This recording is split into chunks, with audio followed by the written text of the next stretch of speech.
Hoje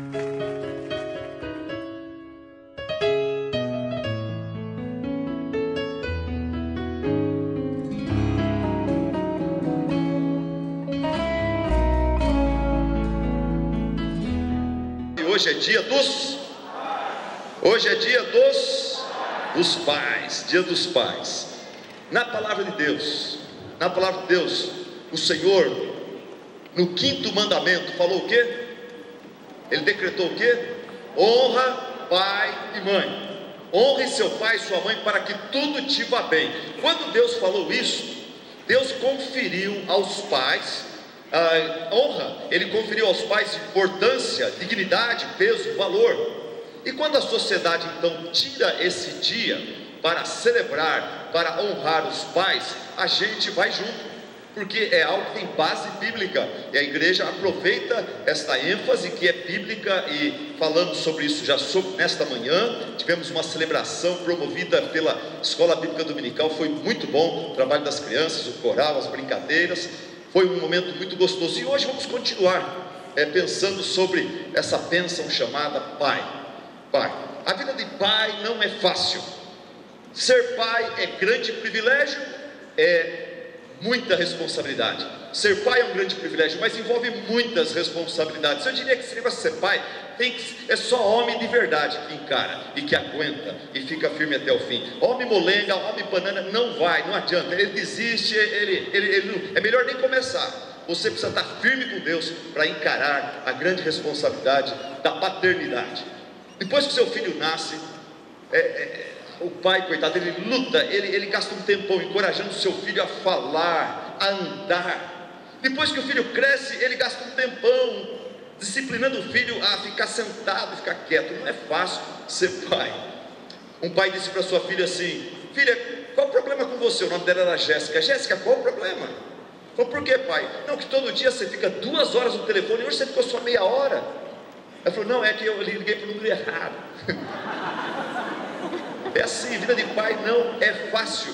A vida do pai, eu já falei isso, volto a repetir, eu gosto dessa colocação. A vida do pai, a vida do homem, pai, ele está dividida em 3 grandes estágios. 3 grandes estágios. O primeiro estágio é quando o pai acredita e espera pelo Papai Noel. O segundo estágio é quando ele acredita, mas ele não acredita mais no Papai Noel, mas ele representa o Papai Noel todos os anos para os seus filhos. E a terceira estágio é quando ele não acredita mais no Papai Noel, não tem mais filho para se vestir de Papai Noel, representar o Papai Noel, mas ele está igual ao Papai Noel, careca, barba branca e barrigudo. É ou não é? Esse é o ciclo de vida do pai. Não é fácil. Deixa eu falar para vocês, antes de entrarmos na mensagem, deixa eu falar para vocês frases. Eu coletei 12 frases que todo bom pai sempre fala, já falou ou vai falar. Tem 12 frases. Pais, quando eu falar uma frase que você já falou, você diz aí, sei lá, diz amém, né? Ok? Olha, frases que todo bom pai costuma dizer. Primeira delas: filho, isso vai doer mais em mim do que em você, amém? Ok, outra frase: filho, pare de brincar com a comida. Quantos já falaram isso? Amém? Ok. Outra frase: filho, fica quieto, estou assistindo o jogo. Eu já falei isso várias vezes, você deve ter falado também. Outra: o pai está saindo para uma viagem longa, talvez vai ficar 20, 30 dias fora. O filho está chorando, daí ele fala: não chora, papai volta já. Mentira, hein? Não pode. Outra frase: me traga o troco de volta. Eu quero esse troco de volta. Você já falou isso? A gente tem uns trombadinhas dentro de casa. Tem que ficar esperto. Troco, vai 10ão, é 6 reais, não volta, 4 não volta. Não é brincadeira, isso quebra a gente. Ok, outra frase: o quê? Você falou que não vai? Você vai sim, e vai feliz. Já falou isso? Uma vez meu pai parou o carro, fez todo mundo descer do carro, falou comigo, meus irmãos, falou: olha aqui, nós vamos continuar essa viagem, mas eu quero todo mundo alegre. Meus irmãos estavam tudo adolescentes, estavam revoltados, e ficaram feios, tal, olhando só para a janela, não ria das piadas do meu pai. Ele parou o carro, eu quero todo mundo alegre nesse carro. Aí entrou todo mundo feliz, né? Piada sem graça, a gente ria alto. Ok, outra frase que todo bom pai já falou. Por quê? Sabe, perguntando por que você vai ter que fazer isso? Você vai fazer isso porque eu estou mandando e fim de papo. Amém? Todo bom pai já falou assim. Outra frase. Essa aqui, não tem pai que escapa dessa. Quantas vezes você ouviu seu pai falando assim? Quando eu tinha a sua idade, eu acordava às 5 da manhã para tirar leite da vaca. Depois eu trabalhava na roça o dia todo. E eu andava 20 quilômetros para ir na escola à noite. E eu nunca reclamava. Amém? Outra frase. Não me interessa o que todo mundo está fazendo. Eu estou preocupado com você. Eu estou falando com você. Não quero saber se todo mundo, teus colegas todos estão fazendo. Não, eu estou falando com você. Minhas filhas falavam isso para mim. Mas pai, está todo mundo fazendo. Eu falava, dá o nome de 4. Eu vou falar com os pais desses 4 amigos seus. Sai o nome de uma pessoa. Uma amiguinha meia tortinha lá, que o pai não liga muito para ela. É fulano. E vai, outro, segundo. Me dá um nome, todo mundo. Dá um nome mais 3. Não saía. Aprenda comigo, pais. Ok, vamos lá. Penúltima frase. Filho, espera só até você ter os seus filhos. Você vai ver uma coisa. Não é? Espera só até você ter seus filhos. A gente fala assim, né? E a última frase é essa aqui. Ultimamente tem falado bastante ela. Os filhos vêm, brincam com a gente. E fala, ei pai, só dorme. Fala, não estava dormindo não. Apenas descansando os olhos. Na cadeira do papai, né? Ok, gente, abra sua Bíblia em Lucas capítulo 8. Lucas capítulo 8. A gente vai começar a ler no versículo 40. Lucas 8, 40. Lucas 8, 40. No versículo 40, o versículo começa dizendo assim: quando Jesus voltou, uma multidão o recebeu, pois todos o esperavam. Jesus está sendo recebido por uma grande multidão. Aqui fala que depois que Jesus voltou, e antes da gente ler versículo 41 em diante, deixa eu só explicar para você, voltou da onde? Essa multidão estava ansiosa, esperando por Jesus, por quê? Jesus voltou da onde? O que aconteceu lá que levava essa multidão a esperar o Senhor Jesus com ansiedade? Deixa eu falar para você, eu dei uma olhada no livro de Lucas, e Jesus voltou de algumas experiências maravilhosas, a notícia corria. Ele tinha curado a sogra de Pedro, impondo as suas mãos, ele curou várias pessoas enfermas que foram trazidas a ele, inclusive um leproso, um paralítico, o servo de um centurião romano, que nem judeu era.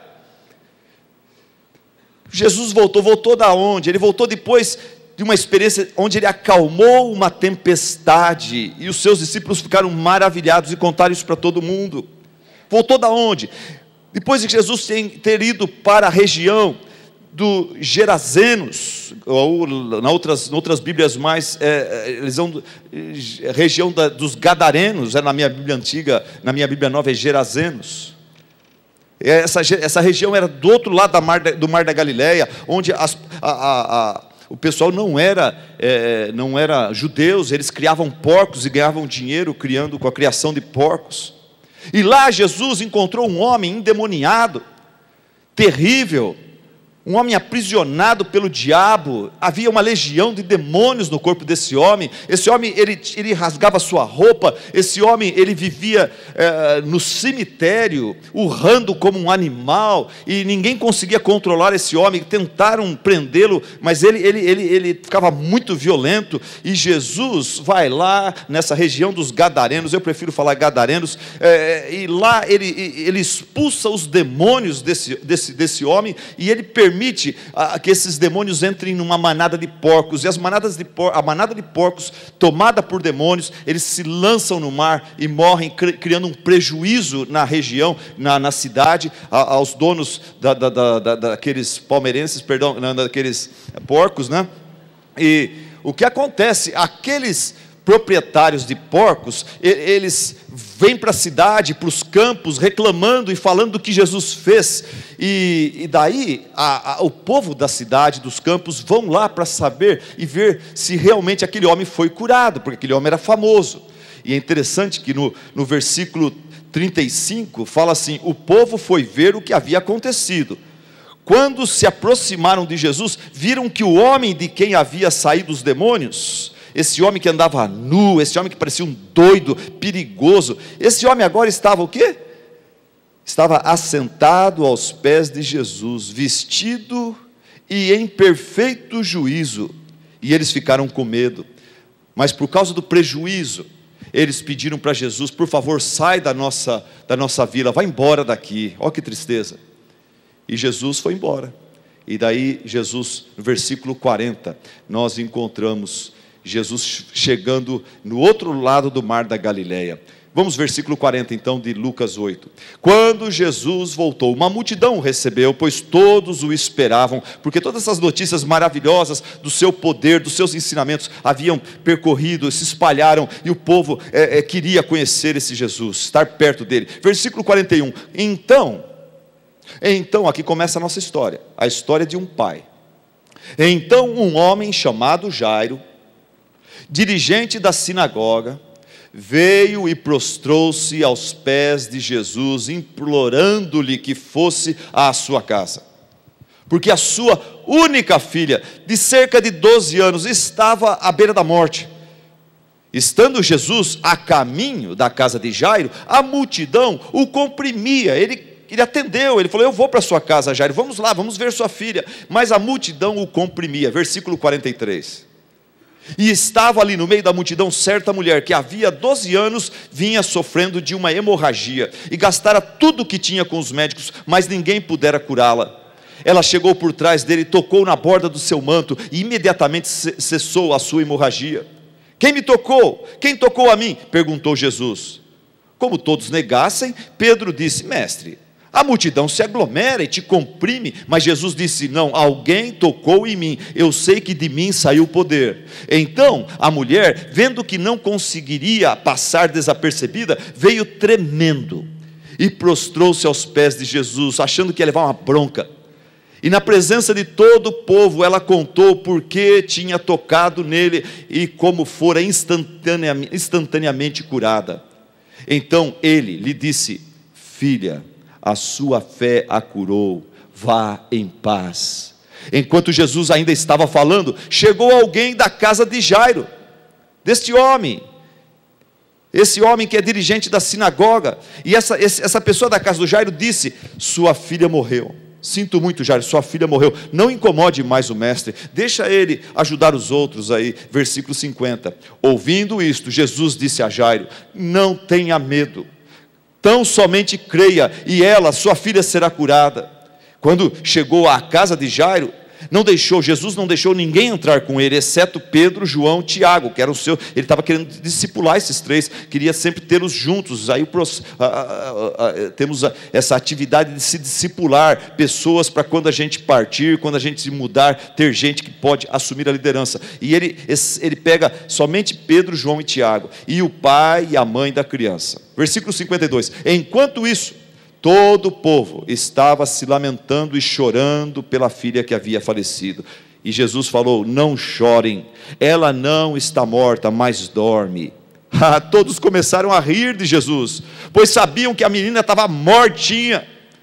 Mas Jesus a tomou pela mão e disse: menina, levante-se. E o espírito dela voltou.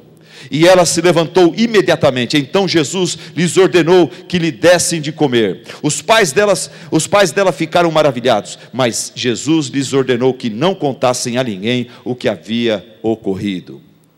Querido Deus e Pai, fala aos nossos corações nesta noite, através do testemunho do teu servo do passado, Jairo, sua esposa, sua filha, com Jesus. Em nome de Cristo, assim nós lhe pedimos. Amém. Irmãos, é no meio da tempestade que a gente verifica a força estrutural de um barco, se presta ou não presta. É debaixo de muita pressão que o aço revela a sua consistência, sua força. É numa partida contra o seu arqui-inimigo que o atleta revela a sua superioridade. E é na tribulação que o homem, a mulher, revela sua fé e sabedoria, e o valor da sua fé e da sua sabedoria. No texto aqui nós lemos esse tal de Jairo, dirigente da sinagoga, homem casado, passando por um vale muito sombrio. Alguns de nós estão passando por vales nesta noite, viemos aqui clamar o socorro do Senhor, mas eu acho que nenhum de nós está passando por um vale como Jairo passou. O vale do Jairo era mais sombrio do que o vale do desemprego, do que o vale da desilusão amorosa, do que o vale da doença, do que o vale da perda material, o vale da frustração financeira, acadêmica, profissional. O vale do Jairo era terrível. A sua filha de 12 anos de idade, à beira da morte. A morte de um pai ou mãe é algo difícil, mas a morte para os pais, a morte de uma filha, a única filha, é uma coisa insuportável, muito difícil, muito terrível. E foi através dessa experiência que a fé e sabedoria de Jairo foram provadas e aprovadas. Nesse dia dos pais, o Jairo tem algo a me ensinar, tem algo a ensinar a cada um de vocês aqui, especialmente os homens e futuros pais, rapazes. A filha de Jairo viu nesse seu pai uma fé e uma sabedoria que todo filho precisa ver no seu pai. A figura do pai é muito importante. Se o pai acerta, a tendência é dos filhos acertar na vida. Se o pai erra, a tendência é de todo mundo desandar e errar. Ontem na minha classe de panorama bíblico, junto com os homens que ali estão, alguns de vocês deram o nome, foram 2 vezes, não foram mais. Não é assim que se faz na vida. Não é assim que você cresce espiritualmente. Você deu o nome, pega firme. Nós estamos sendo tão abençoados. E ontem nós vimos, período do reino, quando Israel teve tantos reis, que foram privilegiados por Deus, como pais da nação de Israel. Deus os colocou como pais da nação de Israel, e eles foram privilegiados, mas eles caíram na besteira de querer curtir mulheres, de querer curtir prazeres, e desobedecer a Deus, e comprometer na fé, e daí eles levavam o povo todo para o pecado, para o sofrimento, para a apostasia, para a disciplina do Senhor, e daí vinha inimigos enviados por Deus para disciplinar os seus filhos. Quando um pai se desencaminha, é algo horrível, mas essa filha viu que o seu pai Jairo revelou, no momento de grande tribulação, uma fé e uma sabedoria maravilhosa. No meio da sua tribulação, quando Jairo percebeu que sua filha está para morrer, Jairo não se revoltou contra Deus, ele não chutou o balde da vida. Jairo, quando viu que sua tribulação era terrível, ele não se entregou à bebida ou às drogas. Como pastor, eu tenho tido a difícil e triste experiência de ir atrás de pessoas que estão se entregando à bebida, às drogas. E eles sempre falam: não é por causa disso que eu estou nas drogas, é porque é meu pai, é porque é meu filho, é porque é minhas finanças, é porque a sociedade, é porque Deus, sabe? Essa é uma atitude errada, carnal. Jairo não fez isso. No seu dia difícil, seu vale escuro, Jairo não caiu na autocomiseração.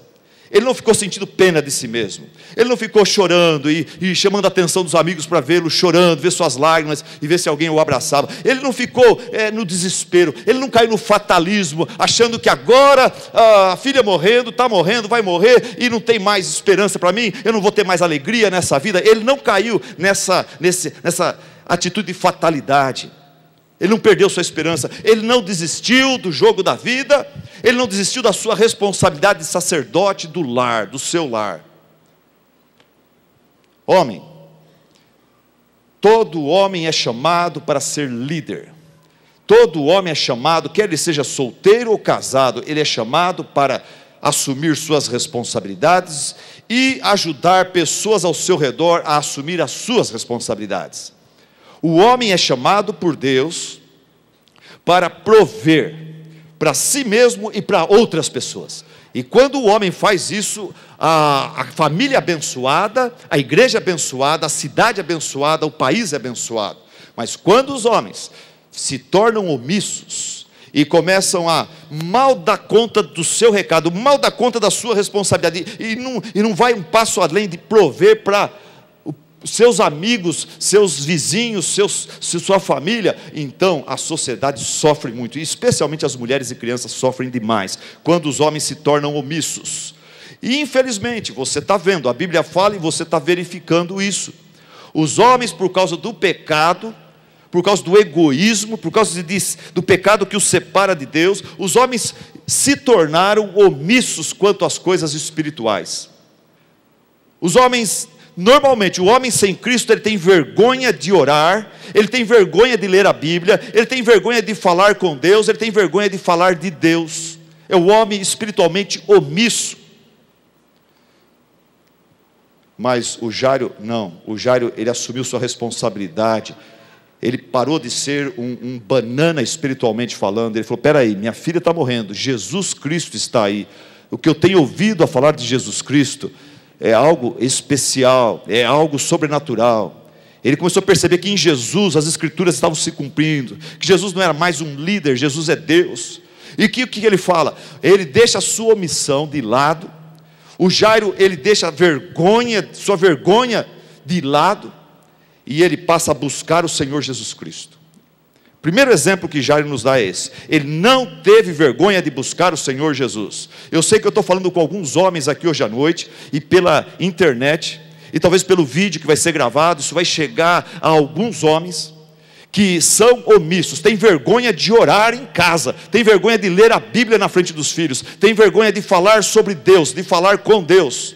Omissão, orgulho, isso aí é o pecado original que está te prendendo, está te escravizando. Aprenda com Jairo, homem.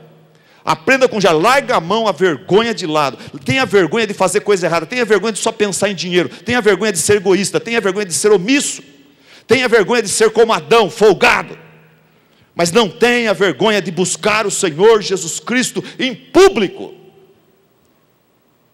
Tem homens que, quando fala de futebol, eles vibram, eles pulam, eles fazem sinais com os braços. Na hora de adorar a Deus aqui, canta para dentro. Da onde que vem essa vergonha? Da onde que vem essa vergonha? É do seu pecado original. Você precisa ser liberto disso daí.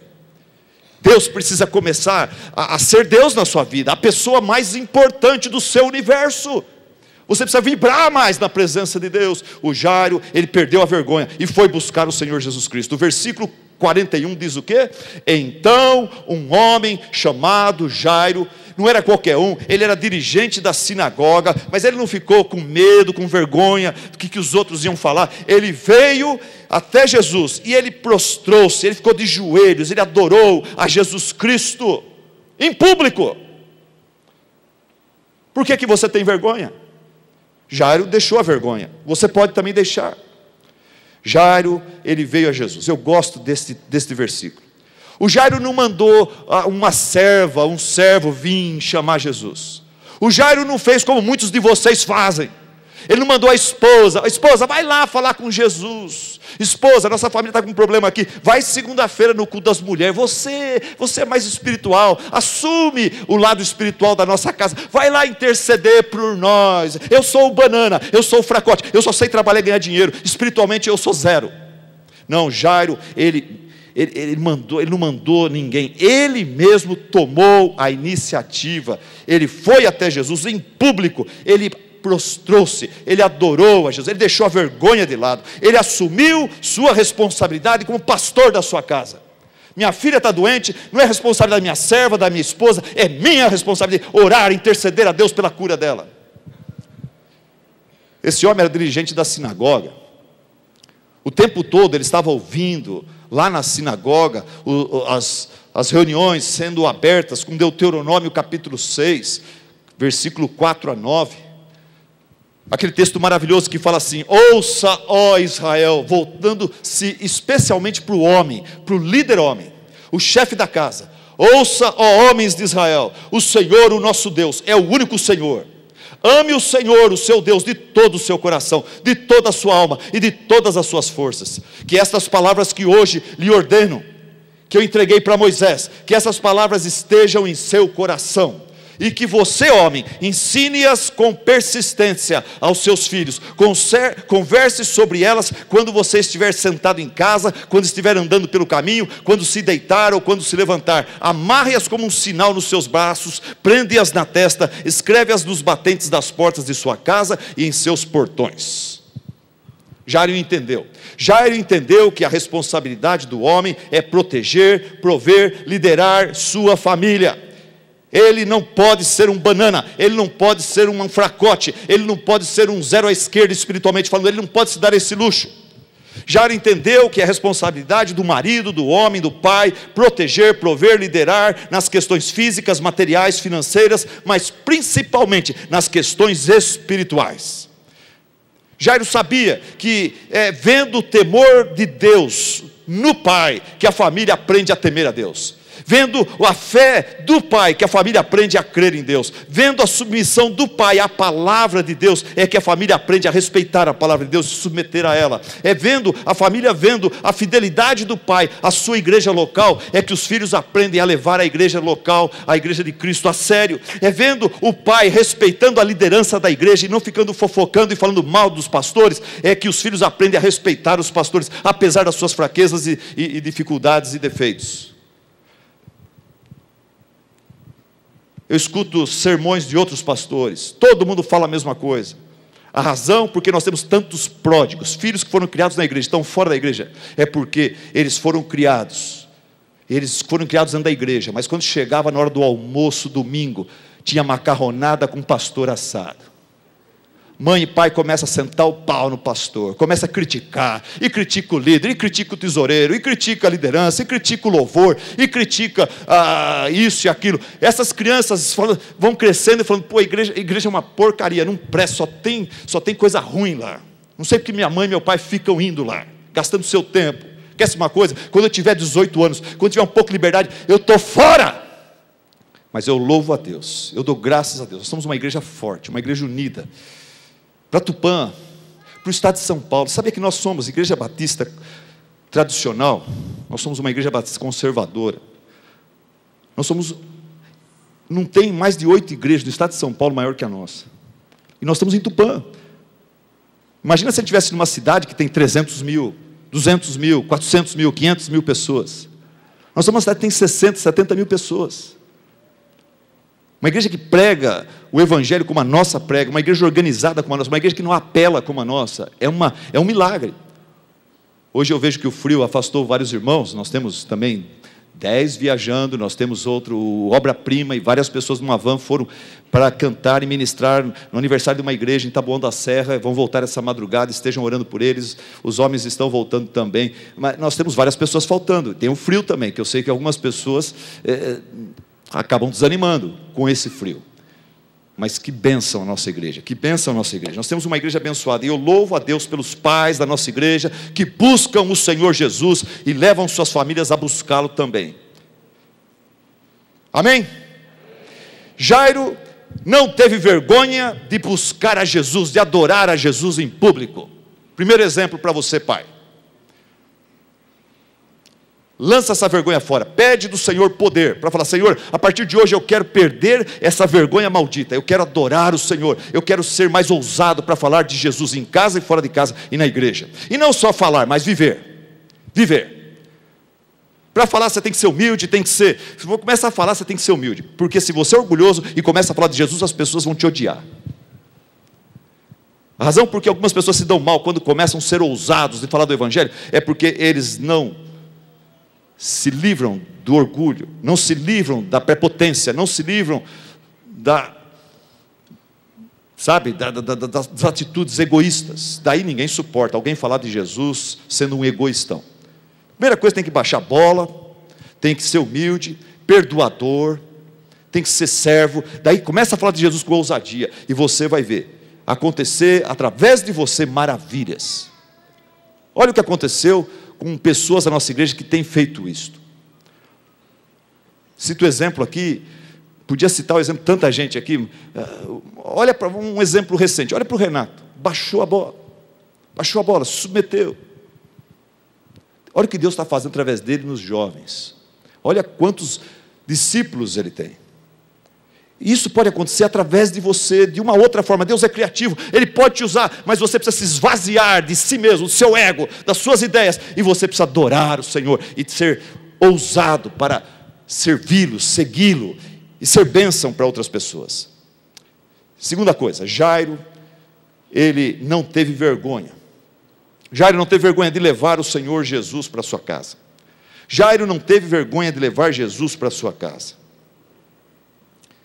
Versículo 41 fala: então um homem chamado Jairo, dirigente da sinagoga, veio e prostrou-se aos pés de Jesus, implorando-lhe que fosse à sua casa.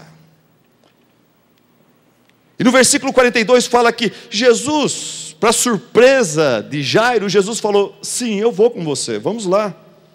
Mas estando Jairo e Jesus a caminho da casa de Jairo, a multidão o comprimia. Mas Jairo ficou feliz da vida. Jesus está indo, só que não está dando para chegar, porque a multidão comprimia Jesus. Eu imagino Jairo aqui, pegando o celular e discando e falando: mulher, esposa, como é que está a nossa filha aí? Ai, esposa, olha, o caso dela é muito sério. Mas esposa, eu tenho uma boa notícia para você. Eu estou levando para casa o médico dos médicos. Esposa, fica tranquila, se prepara. Está difícil, tem uma multidão aqui, mas Jesus aceitou ir para a nossa casa, você acredita? Esposa, e ela deve ter falado: ok, eu vou preparar um café, eu vou preparar um lanchinho para Jesus. Ele falou: só tem uma coisa, junto com ele vão os 12. E a esposa: não tem problema, traga os 12 também. Mas e junto com ele parece que está indo a multidão também. E donas de casa adoram isso, né? Olha, está chegando em casa uma multidão de sopetão, e a filha doente. Eu imagino que a dona Jaira falou assim: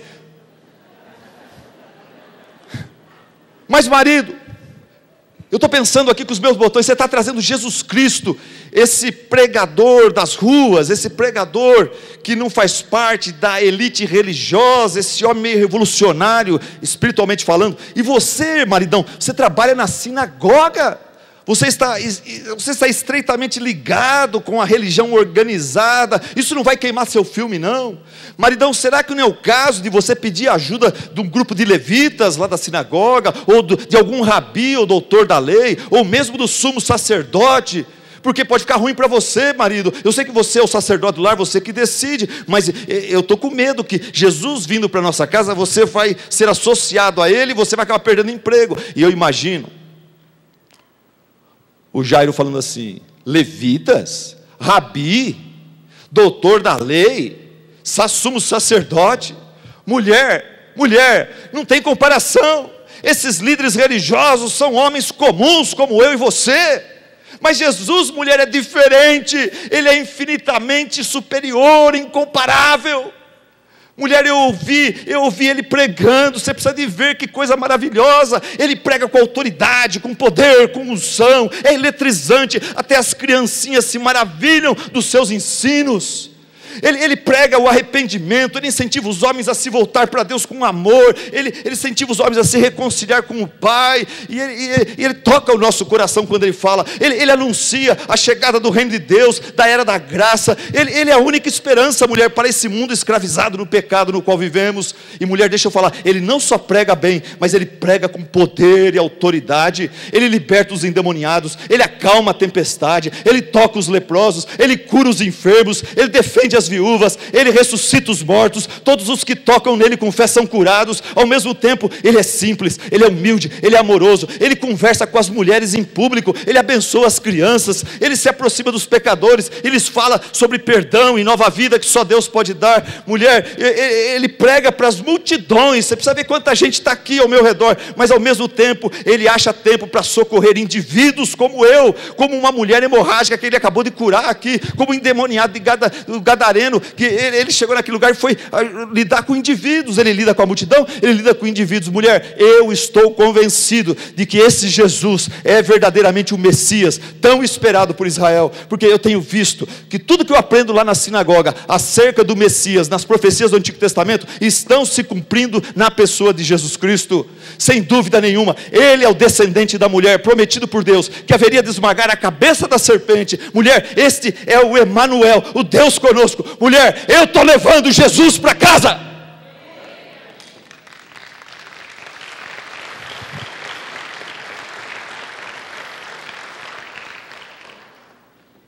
E eu não quero só que ele faça uma visitinha lá, não. Eu quero que ele venha para morar conosco, para estar conosco para todos sempre.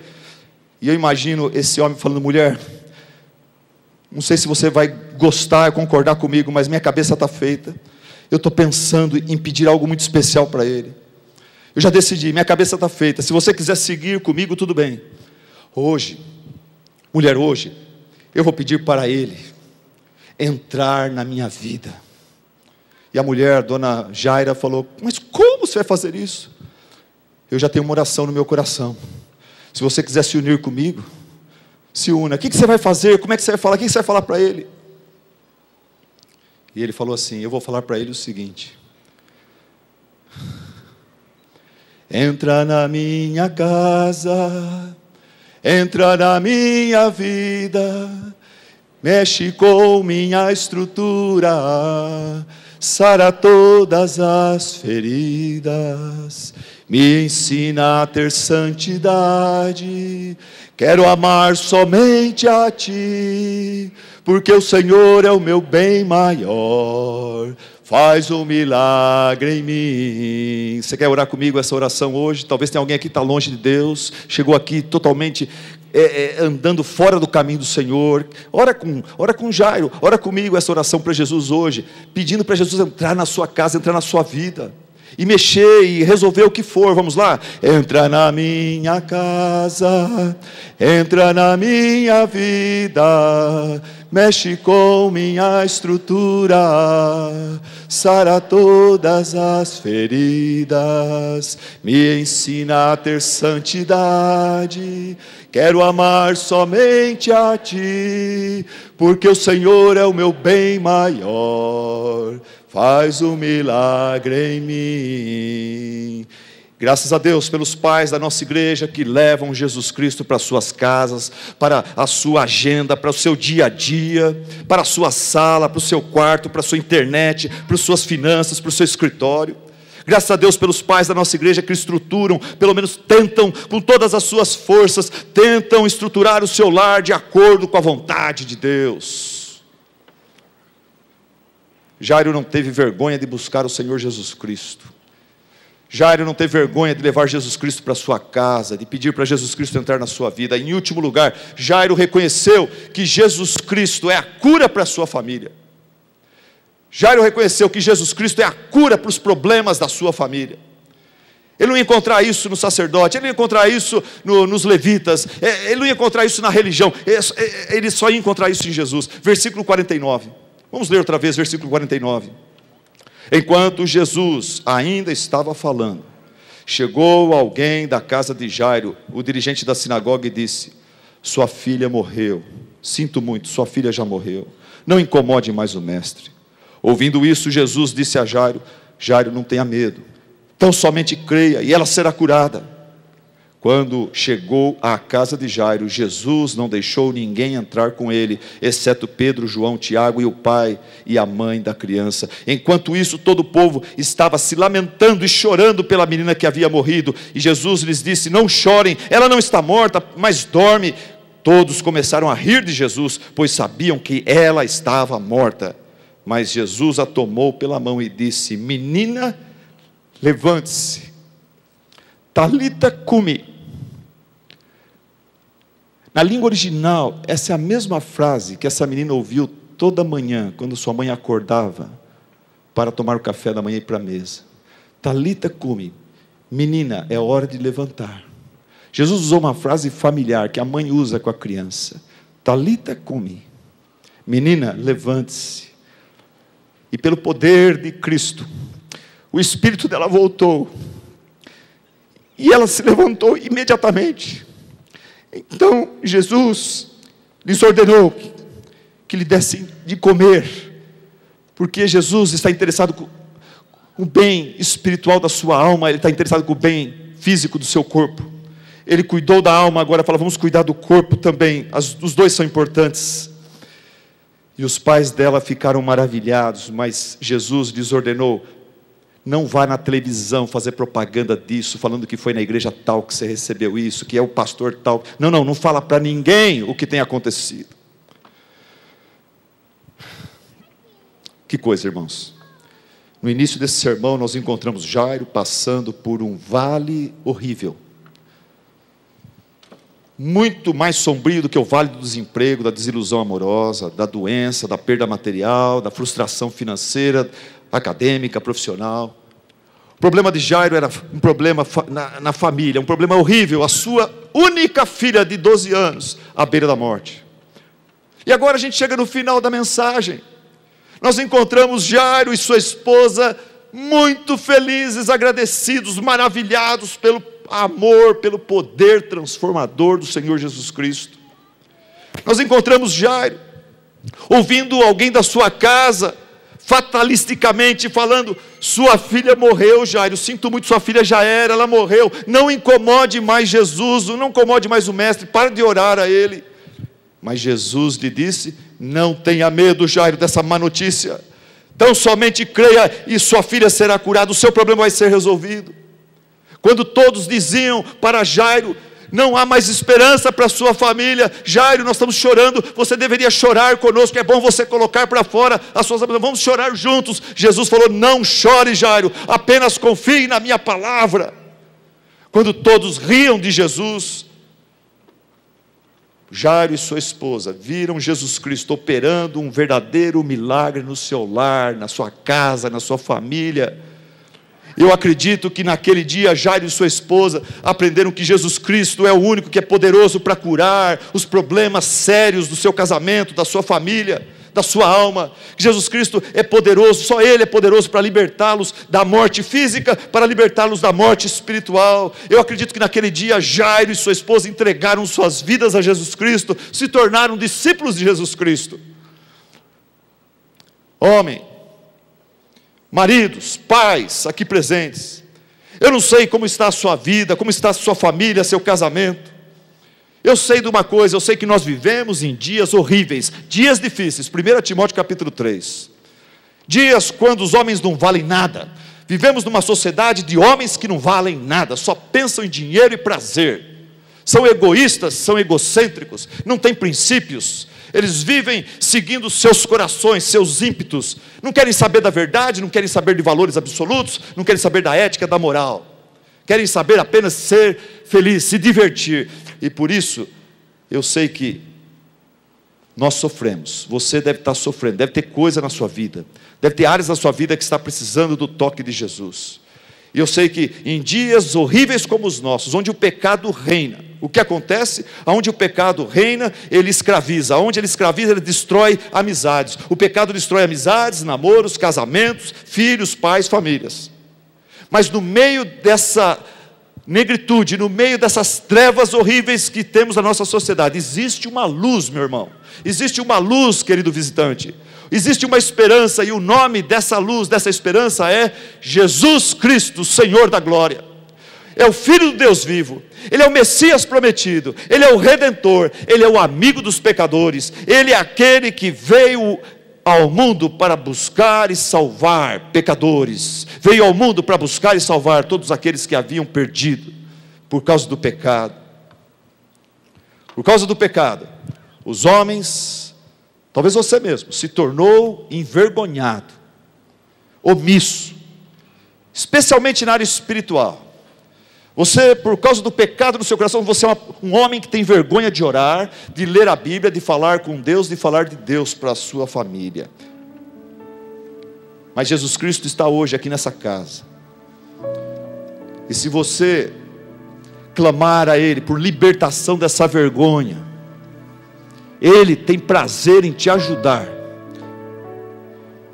a te levar a ser como Jairo. e se livrar dessa vergonha que tem amarrado e tem amaldiçoado sua casa, sua vida, seus filhos. E Ele pode te ajudar a deixar a vergonha de lado para você se tornar um adorador, que adora a Deus em espírito e em verdade, que leva a palavra de Deus a sério, crê nela, prova ela, e depois testifica para os seus filhos. Jesus está aqui hoje. Se você quer ser liberto desta omissão, desta vergonha, desta conformação com uma sociedade materialista, incrédula, você quer se tornar um crente firme, fiel, vibrante para Jesus Cristo, Ele está aqui na casa, Ele está aqui hoje, e Ele gostaria muito de ouvir você orando e pedindo: Senhor, me ajuda, me fortalece. Eu quero levar o Senhor não só para a minha casa, mas para a minha agenda, para a minha vida, para as minhas finanças. Eu quero que o Senhor seja o centro de tudo na minha existência, e que meus filhos possam ver Jesus em mim, e eles possam desejar isso também. Que minha esposa possa ver Jesus em mim, nas minhas palavras, atitudes e ações, e ela possa também desejar me seguir. Nós vamos cantar uma música agora, que diz assim: reina, Senhor Deus, reina sobre o meu viver, reina sobre o meu ser, reina sobre o meu lar. És o autor da criação, és o motivo da canção, és a vida, és a glória, o Cordeiro de Deus Pai, o pão vivo, o sangue puro, a estrela da manhã. És digno de glória e de louvor, Cordeiro bendito, Tu, Senhor. Entra na minha vida, me fortalece. E sabe, eu vou descer aqui agora, porque eu, como pai, como homem, eu quero pedir o fortalecimento do Senhor. Eu não quero ter vergonha nesse culto de me ajoelhar aqui e falar: Senhor Deus, me ajuda a ser um melhor pai. Eu tenho conseguido providenciar financeiramente, materialmente para os meus filhos, mas Senhor, eu não quero só isso. O principal é a parte espiritual. Eu quero ser o melhor pastor para os meus filhos. Eu quero ser um líder espiritual para minha esposa. Senhor, eu vou dobrar meus joelhos e falar: Senhor, tira de mim a vergonha de orar, de ler a Bíblia, de ser sacerdote do meu lar. E se você, homem, quiser, vem aqui se ajoelhar comigo, enquanto a igreja canta essa canção. Colocamos em pé.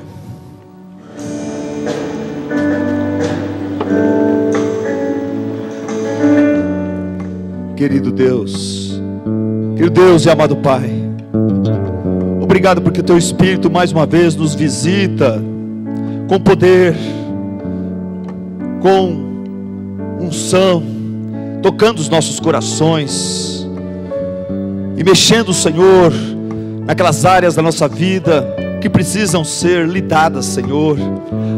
Áreas onde o pecado tem imperado, onde o pecado tem nos escravizado. E querido Deus, nessa noite pedimos que o Senhor, para a Tua honra e glória e pela Tua graça, que o Senhor nos liberte nas áreas que o Senhor vê na nossa vida que precisamos de libertação. Nos liberta, Senhor, da vergonha de Cristo, vergonha da Bíblia, vergonha da oração, vergonha, Pai, da nossa responsabilidade de sermos pastores das nossas esposas, dos nossos filhos, de sermos líderes da nossa igreja, Senhor, líderes de células, líderes do discipulado. Querido Deus, abençoe esses homens. Obrigado, Senhor, porque eu não estou sozinho, nenhum de nós aqui está sozinho. O Senhor nos deu essa família, e Pai, nós queremos a Tua bênção sobre essa família, começando hoje, pensando nos homens, nos pais, nos futuros pais, Pai. Que o Senhor esteja nos ajudando, Senhor, a seguir o exemplo de Jairo. Que a obra que o Senhor fez na vida de Jairo, o Senhor faça na minha vida, na vida desses queridos amados que estão aqui de joelhos, prostrados, clamando, Senhor, por Tua bênção, clamando por aquela ousadia, Senhor, que nos liberta da vergonha das coisas boas, das coisas certas, das coisas espirituais. Que nós, Pai, com sabedoria, acertando nossas atitudes, Pai, se livrando do egoísmo, da prepotência, sendo humildes, nós possamos, Pai, falar de Ti com naturalidade, falar de Ti, Senhor, com unção, com graça, Pai, ao poder tocar as vidas ao nosso redor, começando em nossa casa. Querido Deus, talvez há alguém aqui que nunca entregou sua vida a Cristo, que hoje, Senhor, seja esse momento precioso, quando o Senhor entra na vida deste homem, Senhor, e o leva a se dedicar totalmente a Ti, a reconhecer os seus pecados e abraçar o perdão que só o Senhor Jesus Cristo pode nos conferir, porque foi Ele quem morreu na cruz por nós. Querido Deus, salva, transforma. Querido Deus, como pais, como homens e futuros pais, nós sabemos como é importante suprir a necessidade material da nossa casa, suprir as necessidades físicas dos nossos filhos, das nossas esposas. Mas Pai, nós entendemos através da Tua palavra hoje à noite que o aspecto mais importante na vida da nossa família é o aspecto espiritual. Se os nossos filhos, nossa esposa não estão bem contigo, Senhor, eles não têm nada. Não adianta dinheiro, não adianta saúde, se não tem, Senhor, vida na alma, se não tem vida espiritual, se não tem a alegria do Senhor no coração. Por isso nós clamamos, tem misericórdia da nossa família, Senhor, pelo poder do Teu Santo Espírito. Nos cura e ajuda-nos, Pai, a curarmos também, a sermos embaixadores da paz, a sermos, Senhor, mensageiros do Evangelho da paz na vida da nossa esposa, dos nossos filhos. É isso que nós clamamos e Te agradecemos, porque tantos homens estão aqui, Senhor. Que força maravilhosa é essa. Obrigado pela vida de cada um. E, Senhor, nós sabemos que pela Tua graça todos eles podem se tornar, Senhor, frutíferos, podem se tornar, Senhor, sal e luz, e fazer diferença, Senhor, muito grande na vida de seus familiares, na sua empresa, no seu trabalho, na rua, nos esportes, Pai, aqui na igreja. E então é isso que nós queremos, é isso que nós pedimos do Senhor, e desde já Te agradecemos, desde já, Senhor, nós Te louvamos, porque sabemos que quem faz a obra é o Senhor. Então assim nós nos dispomos pela fé, dizendo: Deus, entra na minha casa, entra na minha vida, mexe o que for necessário, Senhor, para que eu possa ser santificado, usado, abençoado por Ti, em nome de Jesus, para a Tua honra e para a Tua glória. Amém, amém e amém. Aleluia. Pedindo pelas nossas famílias, pela nossa semana.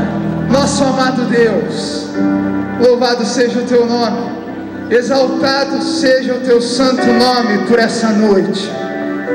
Senhor, nós clamamos agora pela nossa semana, nós clamamos por cada família que aqui está, ó Deus, por cada filho Teu que se faz presente nessa noite aqui.